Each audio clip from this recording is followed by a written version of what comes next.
But if the Mariners are going to get going, Julio Rodríguez, who's 0 for 2 tonight with a strikeout, he's going to have to start producing. And I'm the president of the Julio Rodríguez fan club. Yeah. He's my #1 prospect to watch. He's my pick to win the American League MVP, even over Bobby Witt Jr.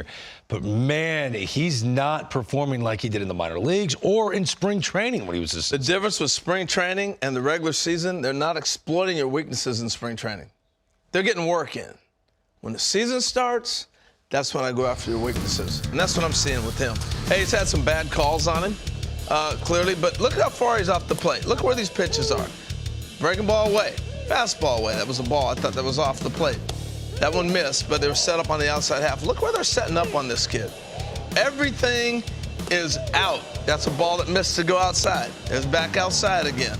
Everything is going to be eaten up. Oh, he starts looking out. They finally get him right there. But most of these balls are away. He struck out so many times looking. I mean, over 12 times looking. And I went back and I looked at bats and said, swing earlier in the count, do something. So I was confused, and I started going, what is the problem? As you see this pitch chart here on the balls and strikes. Those are the called third strikes. He's not taking anything down the middle. No, he's not getting anything down the middle. Look, when I started looking at him in spring training, he was probably 6 inches closer to the plate. And so what happens a lot of times, you get into a ballpark, you start trying to find out where you're standing, and he is this much further off the back of the plate. So when you get that far off, and it looks like a pitcher's got this much room to pitch to, where are they throwing the ball? If you go back and look at that, he's so far off the plate that they are not even thinking about going in. Maybe we'll show it, but for the most part, it's to get him out. Remember how far up the plate Harold Baines used to stand? Yes. You were almost wondering, there's no way in the world that a guy could put the ball in play if he hit it on the outside corner. But he could cover it, but he was a different hitter. He was a much more experienced hitter that knew what the ups and downs were all about. You say the word experience. This kid, as talented as he is, he was 14 of 34 in spring training, 4 of 32 in the big leagues with 16 strikeouts. He's never played more than 50 games above A ball. Yeah, and he's going to go down. I'm telling you right now, he's not ready. If you can't make adjustments this quick, you're going back down to learn. And yes, he was hot, a lot of hype, everything else, and it's a great story.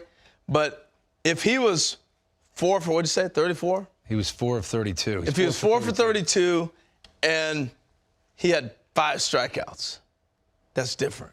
This is domination. He's got no chance. He punched out again tonight. He's 0 for 2 already with another strikeout. When you start striking out, that's when the confidence goes. I can't hit here. When you're putting the ball in play, you're going, I'm hitting the ball hard. I'm going to be okay. But when you're striking out, that's when you start doubting your ability. And I think right now he's going to have to go out, just like they did with Kelenic. They rushed Kelenic up. Oh, he's the next Griffey. He ended up going down. He's struggling right now. We saw a home run, but he's still hitting under 200. Is that always the answer? If in a perfect world, the Mariners are thriving, they need Kelenic and Julio Rodríguez to play at a high level. Right. So does it behoove the organization to, I'm sorry, it is an embarrassing thing to go be sent down to the minor leagues. So does that always help?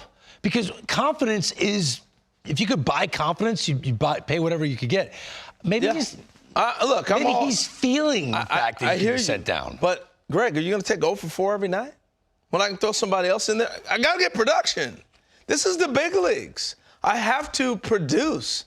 I'm not going to sit there and go, okay, 4 for 100, when I could have somebody else have those 96 opportunities. Whoever else gets those opportunities does not have the chance of superstardom that Julio Rodríguez has. I get it. I get it. And that goes for a team, a Baltimore, or somebody who's not trying to win right now.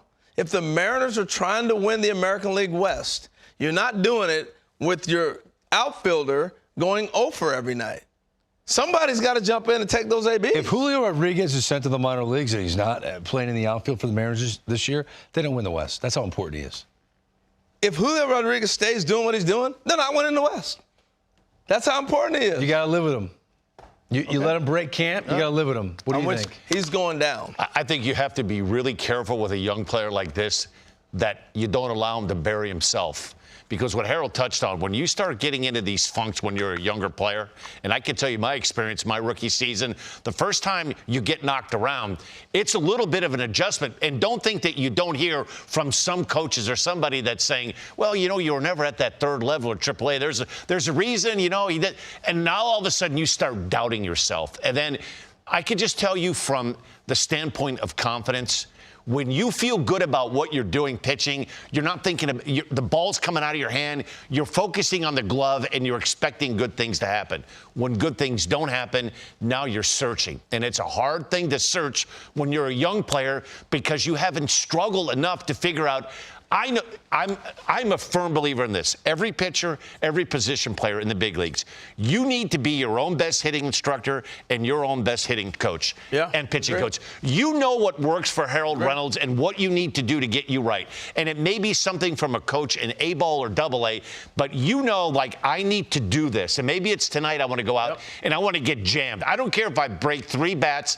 I'm going to stay in and I'm going to make sure I've got to cut this swing and miss down. It's the same thing pitching.